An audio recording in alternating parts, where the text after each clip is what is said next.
Bom dia, pessoal, tudo bem?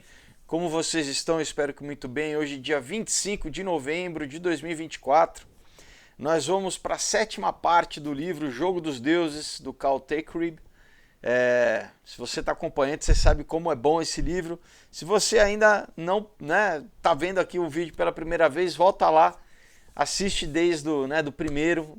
Um livro importante demais sobre toda a transformação que a gente está vivendo hoje, cultural, tecnológica, tá? Religiosa, espiritual. Então, super importante o livro. Antes da gente começar, vou lembrar vocês de que eu tô com a campanha do meu 8º quadrinho chamado O Prédio no Catarse, para convidar você para colaborar, fazer parte, né? Assim você vai garantir uma história incrível, um quadrinho incrível. O teu nome vai estar ali na lista de colaboradores. Tem uma série de recompensas sensacionais: camiseta, pôster, adesivo, convite para a festa de lançamento na Le Burger, combo dos meus outros 7 quadrinhos. Você vai poder dividir em até 6 vezes no cartão. Já pode receber todos os 7, mais o novo, o prédio, o 8º. Você pode também ser desenhado na história. Inclusive, no pôster também, a gente vai fazer, essa vez especialmente, desenhar também você na história e no pôster. Então você pode dar de presente para quem você quiser, fazer uma homenagem, né? Fazer uma surpresa. Vai ter Black Friday aí, a gente também vai ter uma surpresa na Black Friday especial para quem participar. Então, não deixe, não fique de fora, pessoal. Entra aí, o link está aqui embaixo, é catarse.me/o prédio, tá? E venha fazer parte. É uma forma de eu levantar o valor do custo, né, de produção, pagar os artistas, gráfica, tá? E é uma história emocionante. Jesus aparece na história, é uma história sobre a infância, o menino que na imaginação ele viaja no tempo. E eu tô dando um super spoiler para vocês, né? Ele volta para a época de Jesus. Emocionante, uma história incrível, pessoal. Então não perca, sabe, colabore, venha colaborar, realmente faça parte. O link está aqui embaixo. Aqui embaixo também tem o link do meu site, filipefolgose.com. Tem do meu Instagram, Felipe_Folgose, e do meu site, né, da minha página no Facebook. Então, várias formas de você entrar em contato, mas agora eu estou focando especificamente na campanha do prédio, tá? Para você realmente colaborar e vir fazer parte. O que mais? Tem o link do Rumble e do Rumble não, desculpa, o Rumble ainda está cancelado no Brasil, do Odyssey. E a página do Subscribestar, que é para quem quiser se tornar o apoiador do canal. Muito obrigado para quem apoia o canal. Tudo aqui embaixo na caixa de descrição, tá bom? Um lembrete também, pessoal. Nesse sábado eu vou estar participando de uma feira chamada Holy Art aqui em São Paulo, lá na Praça Benedito Calixto, tá? Sobre artistas cristãos. Então vai ter gente né, desde literatura até artes plásticas. Vai ser um tempo muito legal, música, falando sobre arte cristã. Então, se você estiver em São Paulo, nesse sábado, eu vou dar uma palestra às 4 da tarde lá, tá bom? Então compareça, vou falar sobre produção de quadrinho, vai ser um tempo muito legal. Então participe, tá bom? Vamos começar aqui, pessoal. Vou retomar, né, da onde a gente parou. Então, tá falando sobre a questão, né, do Darwin, né? Então, o darwinismo, né, é esse conceito de humanismo, né? O humanismo, que na verdade é anterior ao Darwin, foi, vamos dizer, formulado como ciência, né? Então, no fundo, toda a teoria do Darwin é uma forma de legitimizar cientificamente esse conceito humanista, né? E o modelo ganhou popularidade porque ele, vamos dizer, apresentou uma origem, né, da humanidade dentro do pensamento humanista, né? Então, ao longo da história sempre houve também uma leitura espiritual, metafísica sobre o início da existência, né? Mas nesses tempos de negação, de promoção do ateísmo, vamos dizer assim, do materialismo científico, né, o Darwin, né, apresentou uma alternativa que foi logo abraçada por toda a academia, né? E aí eles ganharam, vamos dizer, uma autoridade cultural por né, vamos dizer, falar, ah, não, é ciência, né? Então, através, vamos dizer, na carona da ciência, então eles acabaram legitimizando esse pensamento. Daí o professor Jerry Coyne, ele diz o seguinte, né? A visão do naturalismo é a única forma de entender o nosso universo através do método científico. Materialismo é a ideia de que somente, né, que a realidade é unicamente a matéria física do universo e que qualquer outras coisas, incluindo pensamentos, vontade e emoções, elas vêm de leis físicas atuando sobre a matéria. Então, a mensagem da evolução e de toda a ciência é de materialismo natural, vamos dizer assim. Então, olha, né, é como se assim essa ciência dissesse não existe nada que não seja material. E ele fala que não. Peraí, um pensamento existe, né? Uma emoção, ela existe. Tem uma série de coisas que são imateriais e que elas existem, né? Mas o que? Eles foram num tal ponto desse materialismo que acaba tirando o livre-arbítrio do ser humano, porque fala assim, olha, você na verdade não tem pensamentos, você não tem emoções, tudo isso é fruto de reações químicas no teu cérebro. Mas então, peraí, então eu estou destinado a simplesmente, o que eu penso não é resultado da minha vontade própria, é fruto simplesmente de reação química no meu cérebro, então isso sim é determinismo, né? Fala o quê? Que o homem não tem livre-arbítrio, porque se eu na verdade não estou decidindo nada, quem está decidindo são os hormônios no meu cérebro que estão decidindo por mim, então cadê a liberdade, né? Então o darwinismo ele oferece, vamos dizer, uma esperança de progresso sem a necessidade de Deus, porque assim a natureza ela vai continuar num processo espontâneo que não exige nenhuma causa externa, não exige Deus para que coloque esse processo em andamento, no mínimo, né? Então, conforme o pensamento dele, segundo a biologia vai evoluindo, né? Tudo acompanha isso, né? Tudo, né? Então a cultura, a sociedade, tudo entra no mesmo processo. E isso, pessoal, na verdade é um pensamento religioso, né? Isso é um pensamento que os gregos pensavam assim, que os hindus pensavam assim, né?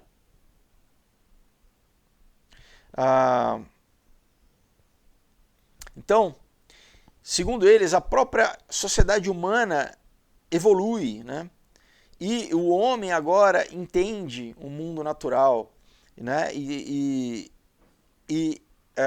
O argumento, né, deles é que assim as nossas comunidades elas podem ser planejadas para uma existência ideal, utópica. Então toda a base do marxismo, tudo isso vem também desse pensamento, né, que de evolução social, né, representa uma nova síntese, é um gerenciamento tecnológico, né, da vida comunitária, né, para produzir uma unidade entre o homem e a natureza. E, portanto, o templo do homem, ele surge. Isso é o que o Saint-Simon pregava, né, que depois o Augusto Comte, né, linkando com os vídeos anteriores, discípulo do Saint-Simon, o Marx também influenciado pelo Saint-Simon, todo esse pensamento assim, não, o homem agora pegou nas suas mãos, através da ciência, essa forma de o quê? Conduzir a própria evolução dele mesmo e de toda a sociedade em direção a uma utopia, né? Então a base do transhumanismo está aqui, a base, né, da cibernética, do totalitarismo, está aqui, né? Vamos levar a toda a sociedade, não só o homem individual, mas toda a sociedade como um coletivo a evoluir, né, Não tem Deus. Nós mesmos vamos fazer isso, nós vamos nos tornar deuses, né? Esse é o pensamento. Então, o impacto intelectual do positivismo, do naturalismo e do evolucionismo, né, que evolucionismo é igual ao materialismo científico, ele já apontava para essa época que a gente vive hoje em dia. Então, segundo eles, né, o cristianismo não poderia mais ser considerado, levado a sério por um homem educado, né, por um cientista ou por um intelectual, né, por um iluminado. Né? Então, a mente, né, mudou, né? Todo o pensamento, todo o conceito cultural foi realmente uma lavagem cerebral coletiva, né? Durante os últimos 200 séculos, desculpa, 2 séculos, né? 200 anos, assim. Então, mudanças profundas também nas artes demonstravam essa aceitação cultural do naturalismo, né? Mas, ao mesmo tempo, conforme você ia, vamos dizer, secularizando a cultura, né? Você tirava o sentido da vida também, que a religião sempre deu, né? O sentido de valores, de moral. Então começou a haver também um problema de literalmente sentido, né? A vida passou a não ter sentido, daí que nasce, né, o niilismo, né? Que vem junto com o ateísmo, porque você não tem como você tirar a religião sem tirar junto o sentido de propósito, né? Então, igrejas e seminários tentavam, vamos dizer, reconciliar as posições bíblicas com teorias naturalistas. E foi um erro, né, dessa época, principalmente no século XVIII e no século XIX e no século XX. Né? Você teve a igreja tentando se moldar a eles, ao invés de, né, se posicionar e falar, não, isso está completamente errado. Então, você tinha teólogos tentando justificar a Bíblia no campo que eles estavam apresentando, né, vamos dizer assim, abrindo mão da sua posição de autoridade religiosa para tentar se justificar perante a ciência, vamos dizer assim, né? E incapazes de verem, né, as diferenças entre, vamos dizer, essas declarações científicas e essas filosofias naturalísticas, né, eles acabaram perdendo a sua autoridade, né, teológica. Então, e infelizmente até hoje tem seminários que sofrem dessa influência negativa, tentando se moldar, entendeu? Ao invés de, novamente, se manterem na posição da sua autoridade espiritual, tentaram, vamos dizer, não, vamos correr atrás do prejuízo aqui para, a gente vai se adaptar a eles, né? Isso está obviamente errado, né? Politicamente, as ramificações da modernidade tiveram um efeito profundo, né? As revoluções materialistas no Estado e na sociedade chacoalharam, né, o mundo. Então, o Lenin, o Stalin, o Trotsky, eles, né, queimaram a Rússia, basicamente, né? Destruíram a Rússia, né?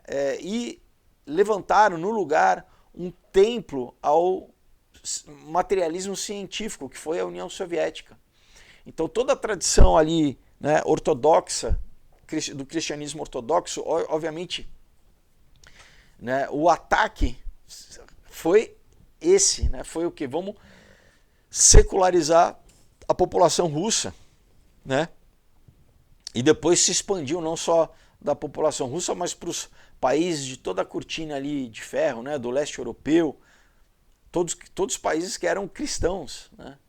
E foi o tentativo de secularizar a força. Usaram, vamos dizer, a política para, na verdade, o objetivo sempre foi esse, secularizar a população, né? Então, o cristianismo, que para eles passou a ser uma coisa, né,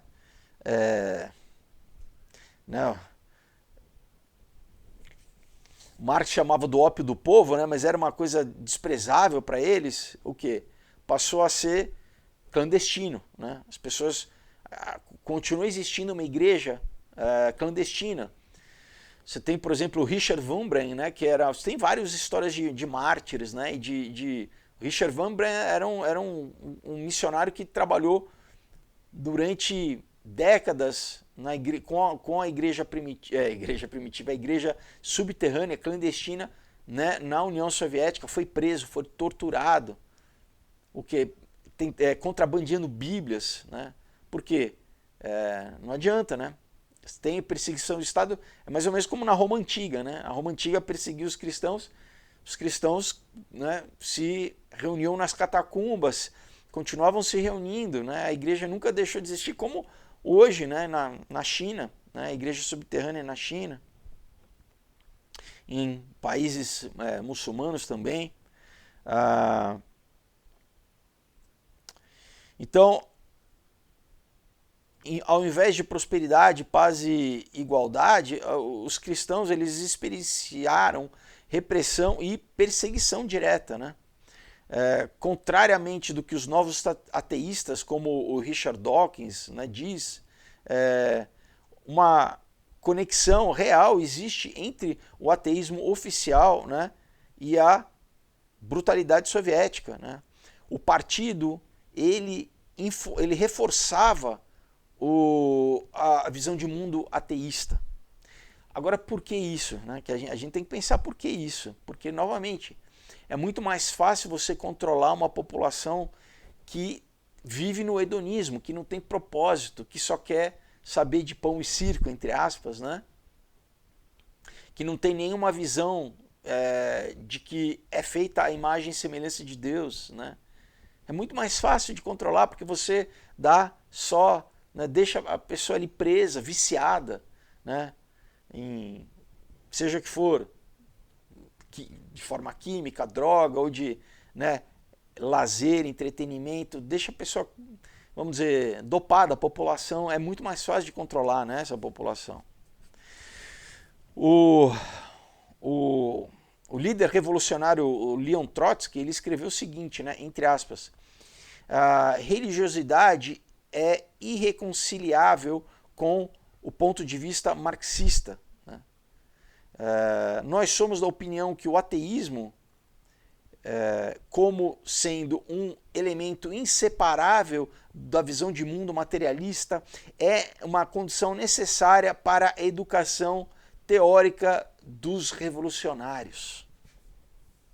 Então, primeira coisa para você tornar um jovem revolucionáriozinho, né, transformar um jovem em massa de manobra da esquerda é o quê? Cooptar ele através de droga, de sexo, né, e tornar ele um ateísta, né? Não tem Deus, não tem fé, não tem nada, não tem né, não tem vida após a morte, não tem propósito nenhum, o negócio é só viver agora para o prazer agora, né? Então quem fala ao contrário quer te reprimir, se os teus pais falam contra isso, eles que são, né, eles que são ruins, nós aqui estamos, né, para te liberar, para você fazer o que você quiser. Esse é o discurso, né? Eu falo bastante dessa estratégia aqui num outro dia, né, que ganhei o prêmio do Ministério da Cultura com essa história. É bem o caminho de como tentam doutrinar os jovens quando entram nas universidades, por exemplo, né? Bem nessa época aí que o jovem está buscando uma identidade, né?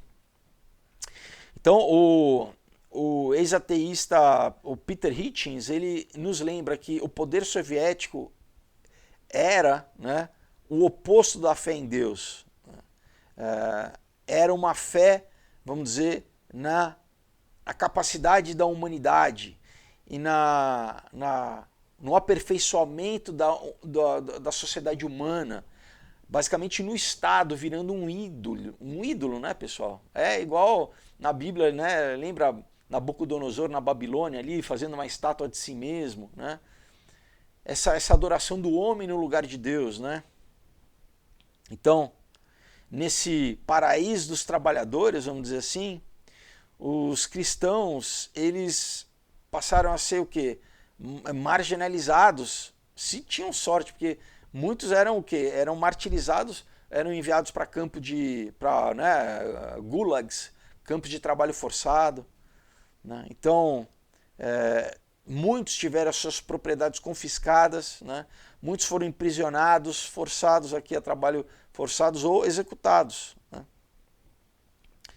Uma vez no poder, o Lenin, né, ele perguntou, ele pediu para ser diariamente notificado a respeito do número de padres que estavam sendo executados e se líderes religiosos se opusessem, né, ao Estado tomar, né, as propriedades tanto da igreja quanto dos cristãos, eles deveriam ser executados na hora, né? E segundo ele era quanto mais melhor. Então era uma perseguição aberta, pessoal, ao cristianismo e aos líderes religiosos. Mas, né, a União Soviética era mais do que simplesmente, né,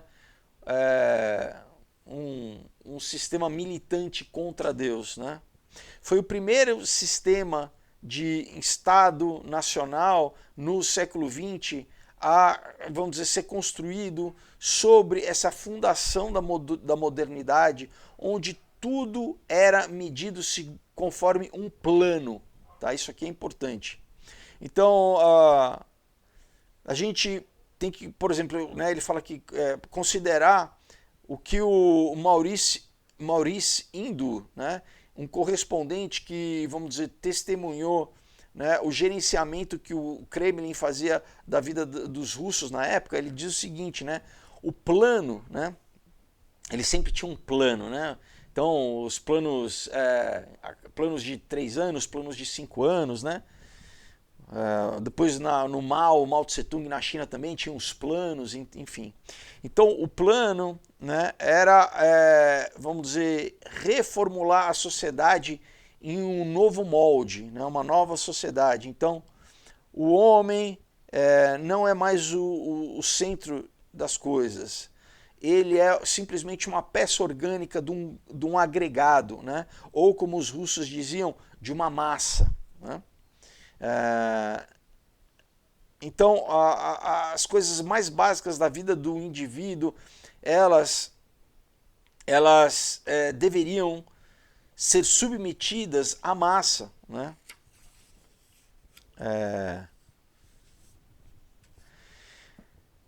Então, vamos dizer, nos cálculos do governo, a massa que conta. E tudo que o homem, como indivíduo, necessita vem através, né, do plano da massa, né? Então, vamos dizer assim, você como indivíduo, como pessoa, não existe, né? É completamente, né? Para eles não tem mais apreço à vida humana individual, não. Todo mundo nesse argumento da massa, do coletivo, né? Dos fins justificam os meios. É o que a gente está vendo aqui, né, pessoal? É um discurso, não, sempre em pró do povo. Agora, em pró do povo, a gente vai ter que, né, aumentar impostos, por exemplo. Peraí, em pró de quem? Né? Porque o próprio povo, o próprio indivíduo, né, cada família individual que vai sofrer as consequências dessa generalização, né, abstrata, né? Eles falam, não, é o povo, para o bem do, né, comum. E usando isso como um argumento para o quê? Ferrar a própria população, né? A própria população vai ter o seu consumo reduzido, vai sofrer mais, né? Então, né, esse plano, vamos dizer, ele é o centro vital para todas as coisas, para todo mundo, né?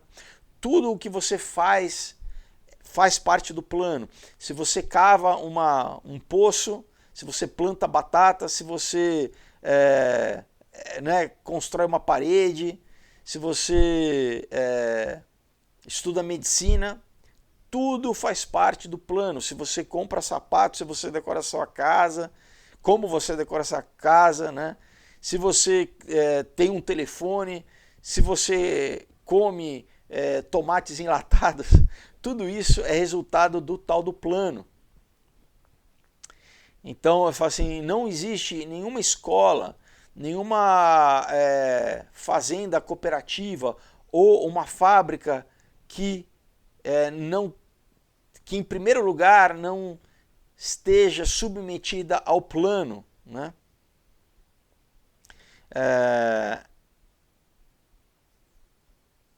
E ele fala aqui, e eu cheguei a ver, né? Isso ele tudo está relatando, é o cara que presenciou, né? Esse correspondente que. Jornalista correspondente que presenciou, né? Os primeiros anos, vamos dizer, da União Soviética. Né? Ele fala, eu cheguei a ver danças, canções e jogos, né? Que a ideia central era promover pensamentos e emoções a respeito do plano. Então, basicamente o quê? Né? Doutrinar a população, inclusive crianças, a passarem a ver a vida, né, de acordo com o plano, a servir o tal desse plano. Né? Isso foi repetido, né, na China depois com Mao Tse Tung, mas é a mesma coisa, como aqui fazem com, por exemplo, o MST no Brasil. Doutrinando as crianças desde pequeno ao quê? É uma lavagem cerebral, pessoal. Né? E ele escreveu em 1933, olha, se a União Soviética cair hoje, em 1933 ele escreveu, a única ideia que irá sobreviver é a respeito do planejamento nacional. Então, a Rússia não estava sozinha, né? No momento, vamos dizer, né, no tempo certo, vamos dizer que é o errado, mas assim, na hora, a China também se tornou uma sociedade planejada. Então, em 1949, depois de mais de 2 décadas de guerra e de dificuldade, né, social, o Mao Tse Tung se tornou o líder da República Popular da China. 12 dias depois de ter, vamos dizer, né, tomado o poder, ele reconheceu o papel dos seus heróis revolucionários. Ele dizia, entre aspas, nós somos devedores a Marx, Engels, né, Lenin e Stalin por nos dar a arma. A arma não é uma metralhadora, mas é o pensamento marxista-leninista. Olha a fala como importante de reconhecer. Para ele, né, era muito mais importante, ele reconhecia que a arma real era essa doutrina, esse pensamento. Então a China se tornou, né, uma ditadura democrática, né, como a Coreia do Norte, é uma ditadura democrática. E é o tal do duplo pensar que o George Orwell falava, né? Você pegar duas coisas completamente antagônicas, né, e botar no mesmo nome. Né? Como, pessoal? Não tem democracia nenhuma, né? É ditadura, não tem democracia nenhuma. E, né, a nação ela foi coletivizada segundo os princípios do gerenciamento tecnológico. Isso é tecnocracia, né? Então eles falam, não, nós temos aqui os técnicos que vão gerir, né? Ah, então, porque você falou que o pessoal é técnico, então é um técnico, então agora, né, a gente tem que abrir mão de tudo que a gente sabe que é certo, que é errado, né? Então, eles vão poder reformular toda a sociedade, enfiar a goela abaixo das pessoas, o que eles acham. Não, porque são os técnicos que estão dizendo. A gente viveu isso agora recentemente, né, durante a pandemia. Né? Ah, não, é a ciência. Se você for contra, você é negacionista. Você tem que aceitar. Mesma coisa. Então, o Mao, né, ele avançou a indústria e a produtividade, né? Isso não, na China, né, é inquestionável, né? Acelerou, vamos dizer, a industrialização da China, assim, né? Mas a que custo? A que custo social? Né? E lá na República Popular, né, eles observaram uma extrema expressão desse planejamento, que era o tal do grande salto adiante. Né? Então, de 1959 até 1962, a China passou por um processo, né, de materialismo, né, e de uma produção, né, burocrática também, né, de uma burocracia insana de controle estatal, né, que fez com que os chineses perdessem, inclusive, a identidade nacional milenar, né? 5.000 anos de cultura, foi tudo jogado no lixo, né? Inclusive perseguindo artistas também, né? Tem filmes muito interessantes, tem um filme que chama Lanternas Vermelhas, tem vários filmes, Adeus Minha Concubina, vários filmes que falam um pouco dessa, né, dessa passagem, né, para o que? Industrializar na marra, né, a população chinesa, inclusive pegando pessoas que eram do campo, né, e forçando elas a irem trabalharem nas fábricas, né, transformando a China basicamente numa grande fábrica. Né. Tudo era coletivizado, desde panela, prato, né, pá, enxada, né, animais, né, casas. Então, a população, na verdade, se tornou como se fossem abelhas. Né? Elas só tinham uma função, trabalhar. Né? Não tinha nenhum tipo de propriedade privada, pessoal. Né? E segundo o Mao, né, ele falava assim, o verdadeiro espírito comunista, ele nasce quando você levanta um exército gigante de pessoas, né? Então é isso, não interessa o que você quer fazer com a sua vida, o trabalho que você quer ter, né, a família que você quer, não. Você tem que abrir mão de todos os teus planos para trabalhar nesse grande exército chinês, porque é para o bem comum, né? Óbvio, quem que eles pegaram primeiro? Os jovens, né? Porque doutrinaram os jovens e se tinham professores, pais, qualquer pessoa mais velha que resistia a isso, eles eram o quê? Humilhados publicamente, inclusive muitas vezes espancados publicamente pelos próprios jovens. Né? Tem vídeo no YouTube, você pode procurar aí, sobre a Revolução Cultural. Né? Professores muitas vezes tinham que publicamente se humilhar e se arrepender, pedir perdão, né? E os jovenzinhos ali doutrinados, todos obrigando os professores a ajoelhar, dando tapa na cara deles, o que para eles, né, se arrependerem da ideologia. Não, porque eles estão corrompidos pela ideologia capitalista e tal, toda. E o Mao colocou sobre si um manto messiânico, né? Ele dizia o que tem de errado com a adoração. Né? Ele falava, a verdade está em nossas mãos, porque nós não devemos adorá-la. Então cada grupo deve adorar o seu líder. Né?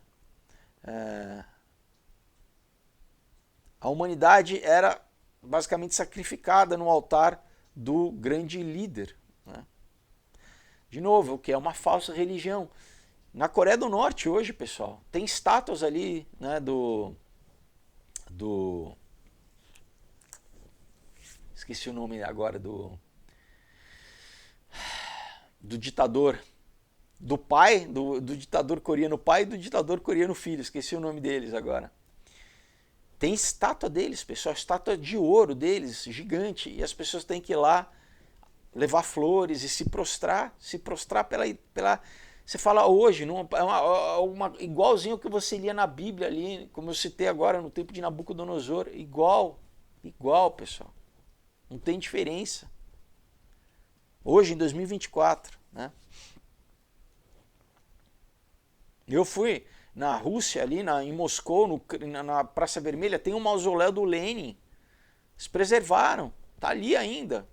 Né? O Lenin embalsamado, o corpo dele, as pessoas, né, fazem ali tipo, como se fosse uma procissão. Né? Então, para eles na época, homens e mulheres era igual trigo, madeira e ferro. Era simplesmente material, recursos humanos. Daí que vem, né? Recursos humanos. Era simplesmente material para ser usado para o Estado. Né? Vilarejos e fazendas eram coletivizadas em campos de trabalho. Né? Então, projetos gigantescos começaram a ser feitos, né? Montanhas a literalmente serem removidas, rios sendo represados, tudo em nome desse grande salto adiante, né? Que durou poucos anos, mas que o resultado foi assustador. Né? A produtividade alcançou níveis, né, nunca vistos. Né? O resultado de produção era enorme. Né? Burocratas armados com diagramas, né, e com gráficos provavam, né, que esse paraíso que tinha sido né, desenhado por eles estava acontecendo. Era o plano da economia gerando riquezas, né, segundo eles. Né? Mas a realidade era diferente. Né? Os memorandos e os gráficos diziam, né, a respeito desse crescimento sem precedência, mas não falavam sobre o número de pessoas que estavam morrendo, que era basicamente escravos, pessoal. Era igual, né, os escravos ali construindo, né, os templos ali no Egito Antigo, morrendo. No final, foi descoberto, né, que esse aumento de produtividade milagroso era uma ilusão. Né? Que eles estavam, vamos dizer, forjando os números, né, para enganar, né, inclusive os oficiais maiores, né, os oficiais de encargos mais altos, né, porque eles tinham medo, obviamente, que se não cumprissem as metas, a cabeça deles que iam rolar. Né? Mas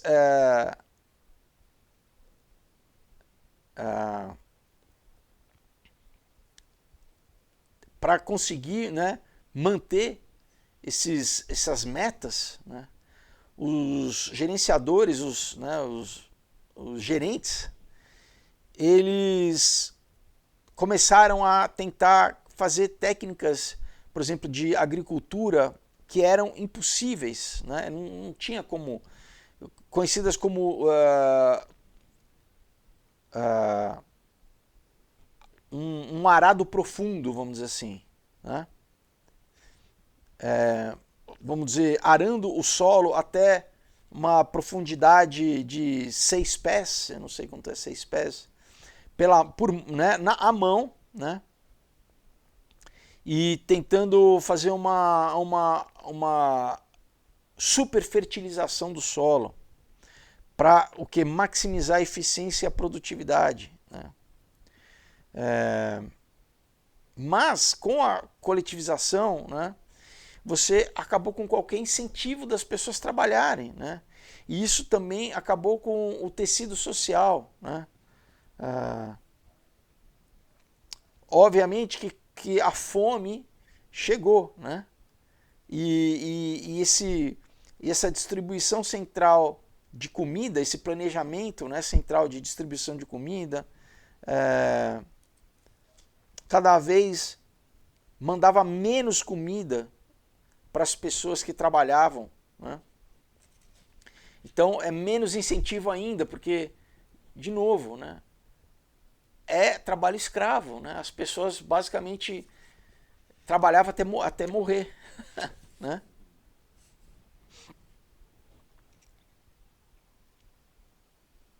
E a indústria e vamos dizer, o comércio também sofreram, né, com produtos inferiores, né, e com desperdício, né? E os objetivos da produção de aço, por exemplo, forçaram trabalhadores a começar a derreter materiais essenciais, né, para poder, vamos dizer, atingir as metas de produção, inclusive derretendo panelas, né, de cozinha, de metal e outros objetos de metais, né. Materiais de construção foram requisitados por projetos do governo, né? Então, casas começaram a ser desmontadas para pegarem a madeira das casas, pessoal, né?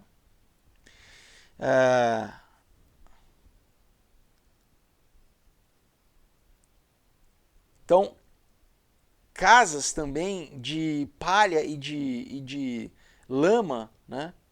Casa de pau a pique, basicamente, né, de pessoas mais pobres, foram também exigidas para pegar o material, a palha e pegar a lama como nutrientes do solo. Olha isso, pessoal. Prédios foram usados para necessidades coletivas, né? Ou eram, vamos dizer, derrubados, né, para dar lugar a projetos, né, onde, na verdade,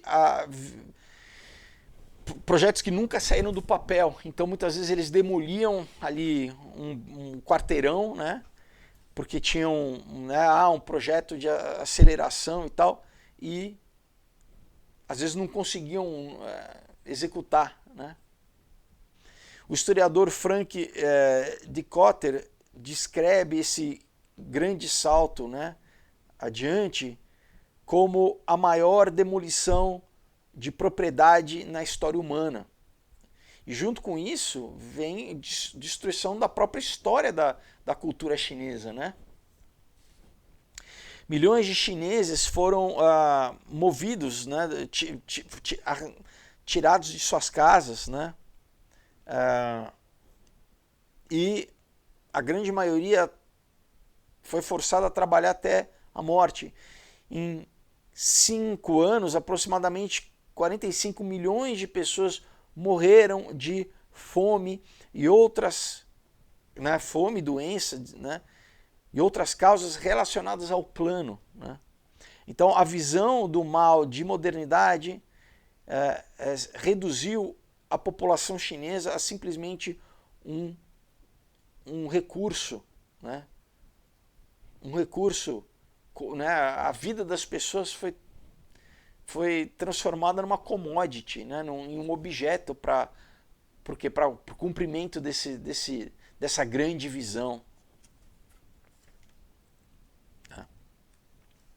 Então, o comunismo é o maior caso aqui ele usa a palavra carnage, né, que é uma palavra carnificina, né, é o maior caso de carnificina política da história, né. E é uma extensão exatamente do que? Direta de todo o pensamento revolucionário, humanista, ateísta, que vem desde a Revolução Francesa, né. Então, o tal templo do homem, né, produziu uma linhagem mortífera de sacerdotes marxistas, vamos dizer assim, né? Lenin, Stalin, Tito, Mao Tse-tung, Pol Pot, Che Guevara, o Castro, Meng Tzu, né? Samora Machel e o Kim Il-sung, né? Esses e outros tiranos comunistas foram responsáveis por alguns dos piores atos, né, de repressão e genocídio no século XX. O nacional-socialismo alemão do Hitler, né, enquanto estava lutando, né, em competição com o socialismo soviético, era um primo ideológico que seguia os mesmos passos dessa tradição revolucionária de morte e destruição. Afinal, era o quê? Era um socialismo nacional que tinha o mesmo pensamento de planejar a sociedade, né? De o que? Tirar o elemento individual, né? De ser anticristão. A única diferença é que eles tinham um elemento racial também, né? No nacionalsocialismo. Agora era socialismo.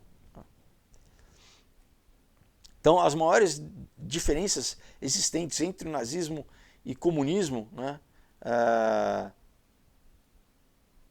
em termos de, vamos dizer, interesse econômico e operação, né,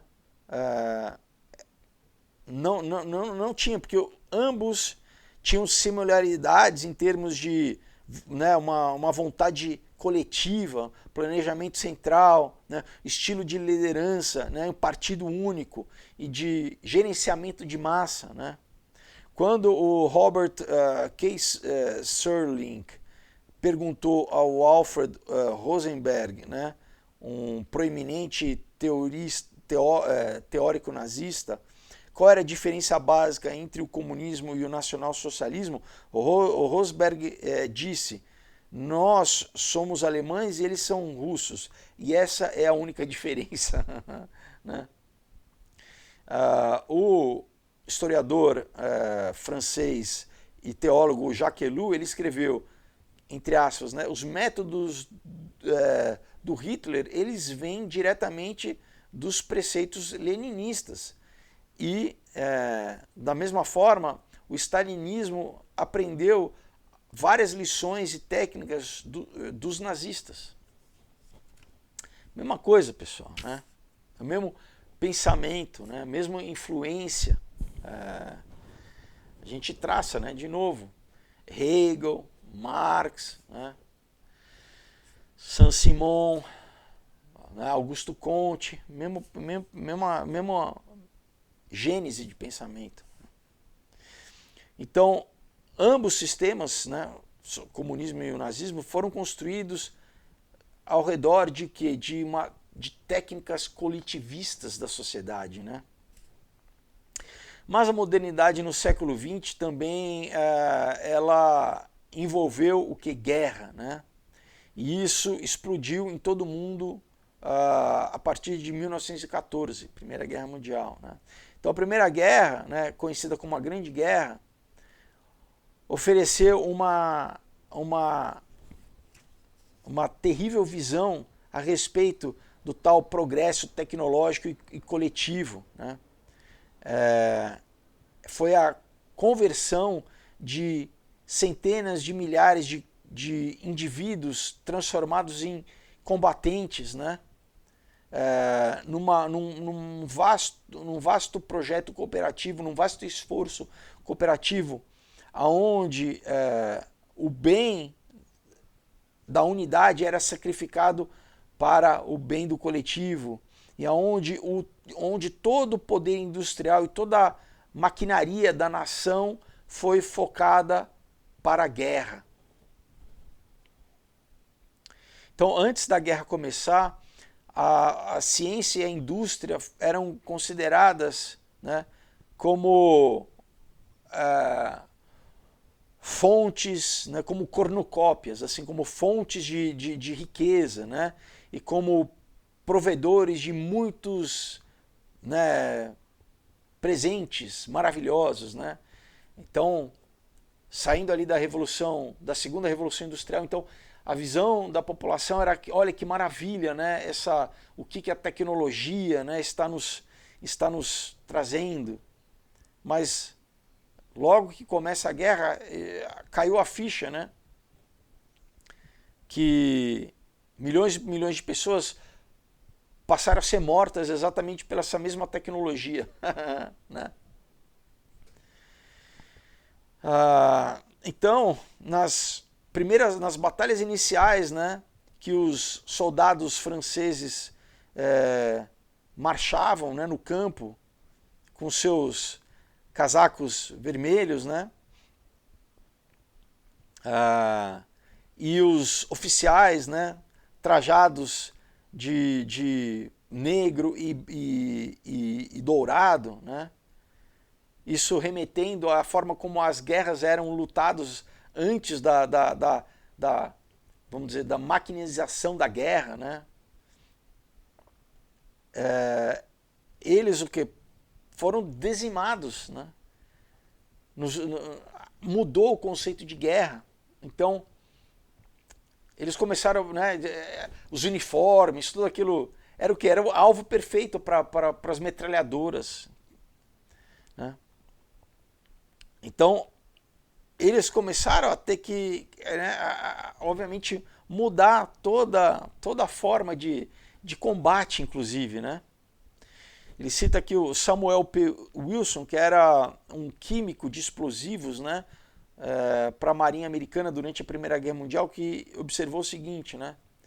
O alto grau de treinamento e de técnica, né, nas ciências físicas agora está sendo usado para implementar e controlar a parafernália da guerra. Basicamente, a ciência está sendo usada para matar pessoa, né, para a guerra, né?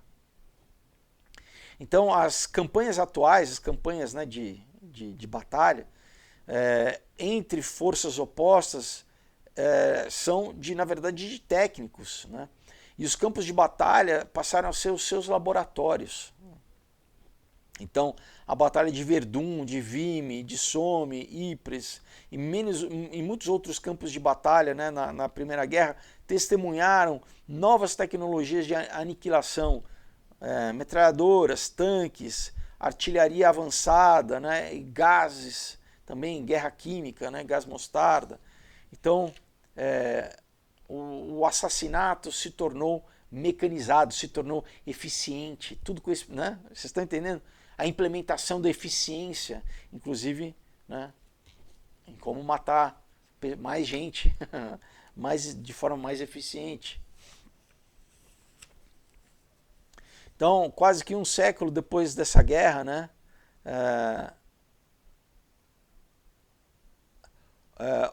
vamos dizer, você ainda tem pessoas que limpam bombas, né, na França, e dizem o seguinte, né, a respeito das as cascas, né, das bombas, né? Falando, ele fala assim, né, que essa armas, né, poderia matar exércitos inteiros, né, com os inimigos nem vendo eles, né, no caso de gases, né, por exemplo. Quando o poder de destruição, né, dos homens chegou às nossas mãos, o homem aprendeu que Deus pode os abandonar. Com essas armas, a religião sem Deus chegou. Uma frase de efeito, né? Não concordo que, enfim, Deus, né, nunca abandona quem o busca, mas realmente, né? Ele fala, ele estava comparando essas armas como, né, a religião sem Deus chegou, né? O quê? Formas de matar as pessoas, inclusive não tem nenhuma civil, né, militar, não tem nenhum código de ética militar, né? Era uma coisa igual a arma nuclear, né? Igual a arma de destruição de massa, essas questões que, né? Então, continua aqui, né? A Inglaterra sofreu mais ou menos 50 mil baixas no primeiro dia de batalha, na Batalha de Somme. Em Verdun, a França e a Alemanha perderam mais de 500 mil vidas em menos de um ano, né? A região dos Flanders se tornou um dos maiores cemitérios da Terra, com mais ingleses mortos em Flanders do que todo o número de americanos mortos durante toda a Segunda Guerra Mundial. Mas isso não era somente a tecnologia e a ciência, né, que estava fazendo essa, vamos dizer, essa destruição, né? O pensamento da época permitia essa justificação modernista, né? Vamos dizer, era justificado pela luta, né, darwiniana do que de a sobrevivência do mais forte, né? Então isso dava como que um sentido do último nacionalismo, né? Como se as nações estivessem competindo para ver qual era a nação mais apta a sobreviver, né? Extrapolou do indivíduo para a nação. E isso permitia com que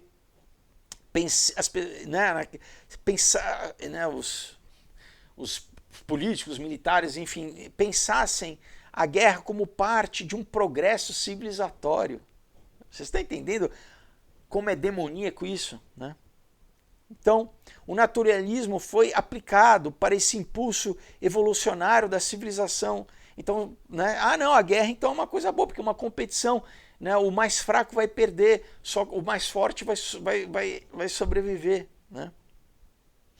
E falando sobre essa luta da vida darwinista, né, ou darwiniana, né, ligada à Primeira Guerra Mundial, o historiador Ian Ausby escreveu o seguinte: isso serviu para justificar precisamente o código dos valores de guerra, né? Uma brutalidade de disciplina e um sacrifício disciplinado, né? O conflito era a norma da natureza. Então, e portanto, né, o caminho evolucionário da humanidade era força e combate. O poder era o direito, né? Ou o poder era a verdade, né? Em inglês é might was right, quer dizer, quem tivesse mais força já basicamente estava justificado pela própria força, né? E o Helmut von Moltke, o chefe, né, do Estado-Geral alemão de 1906 até 1914, via a guerra através dessas lentes, bem como outros alemães da sua época. Elites na França e na Inglaterra também né, eles se inclinavam para essa mesma perspectiva, esse mesmo pensamento. E o Benjamin Kidd escreveu, né, o estado da guerra se tornou, né,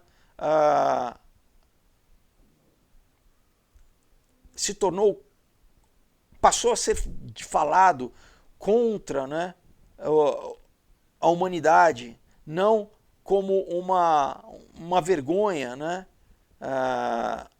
e vamos dizer, algo que deveria ser visto negativamente, né, para a civilização, mas simplesmente como um estado natural, né? Então, essa questão da guerra, né, quer dizer, então, passou a se ver de uma forma positiva, né, a questão da guerra.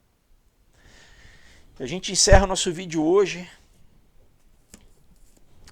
e a gente continua vendo isso, pessoal, né, no que está acontecendo aí, né, que eu já falava alguns anos atrás aí que eles vão querer uma terceira guerra, e você vê vários defensores nos Estados Unidos ali, desde jornalistas até políticos, promovendo, não, temos que, né, ninguém, não falando contra a guerra, né, não, vamos, né, desescalonar, né, todo mundo prestes a ir a um conflito nuclear, né. Mas por quê, pessoal? O buraco é mais embaixo, a gente, né, vai chegar, o livro cita, mas assim, tem pessoas que realmente querem. A guerra é a melhor forma de você remodelar a sociedade. E tem gente que realmente, primeiro, quer diminuir a população, né? Então nada como usar arma nuclear para reduzir a população drasticamente. Mas, né, após o trauma coletivo da guerra, eles vão reintroduzir uma série de... Né, tem toda a questão da moeda digital, de toda... É basicamente um trauma tão grande que você vai pegar, né, você destrói para reconstruir do jeito que eles querem, né? Mas a gente sabe que, né, a história já está contada e a única forma da gente, pessoal, ter paz e ter segurança não é pelas Nações Unidas, o Estado, mas é através de Deus no nosso coração, da gente conhecer a verdade nos liberta, né? E saber que a nossa vida está guardada em Jesus Cristo, em Deus. Então, se você nunca fez uma oração confessando Jesus como Senhor e Salvador da sua vida, eu quero te convidar hoje para você ter esse firme fundamento que nos tempos de dificuldade, pessoal, porque, né, não estou querendo aqui ser catastrófico, né, ser dramático, mas ano que vem, né, o prognóstico não é nada bom, e a única coisa que nos sustenta realmente vai ser a fé em Deus, pessoal. Então, eu quero te convidar a fazer essa oração e independente disso, né, para você ter certeza da tua salvação, né, de que quando o teu tempo aqui terminar, você vai ser recebido por Deus como filho ou filha, através do que? Do sacrifício de Jesus. Deus veio aqui, se tornou homem para morrer, para exatamente fazer com que você pudesse se tornar filho de Deus ou filha de Deus, ser aceito, né, ser perdoado. É o sangue dele que lava e purifica os nossos pecados e assim a gente é perdoado por Deus. Então, eu quero te convidar a fazer essa oração comigo, para você, porque isso é bíblico, né? Jesus falou, a gente tem que o quê? Confessar com a nossa boca, crer no nosso coração que ele é o Cristo, ele é o Salvador. Então, a gente precisa manifestar isso. E a gente manifesta isso o quê? Confessando, falando, declarando aquilo que está no nosso coração, o que a gente acredita, a gente manifesta falando. Então, eu vou orar, eu quero te convidar a orar comigo. Coloca a mão no seu coração e ora assim: Senhor Jesus, hoje eu te confesso como meu único e suficiente Senhor e Salvador. Eu me arrependo dos meus pecados, eu peço a ti perdão por tudo aquilo que eu fiz que me levou para longe de ti. Hoje, Senhor, eu rejeito, Pai, eu cancelo, eu anulo qualquer autoridade que eu dei para o mal agir na minha vida, porque eu faço uma nova e eterna aliança no teu sangue derramado na cruz do Calvário, que me lava e me purifica, no teu nome, o nome sobre todo nome. Eu te agradeço, Pai, porque hoje eu passo a ser teu filho ou tua filha. Eu sou propriedade exclusiva tua, Pai. E tu me compraste por um alto preço, pela tua própria vida derramada, Pai. Obrigado, porque tu ressuscitaste, Pai. Tu não morreste, mas tu deste a tua vida, Senhor, por livre e espontânea vontade. E tu retomaste a tua vida, e tu ressuscitaste. E eu ressuscito hoje contigo, Pai, espiritualmente. Obrigado, Espírito Santo de Deus, seja entronizado na minha vida, eu te recebo, venha fazer morada em mim. Eu peço, escreva meu nome no teu livro da vida e me cele com o teu Espírito Santo da promessa, Pai. Obrigado pela tua graça, pelo teu propósito. Peço, cumpre em mim. A partir de hoje, seja feita a tua vontade na minha vida como no céu, Senhor. Eu me entrego a ti. Eu te louvo e te agradeço pela tua graça e pela salvação. Em nome de Jesus, amém.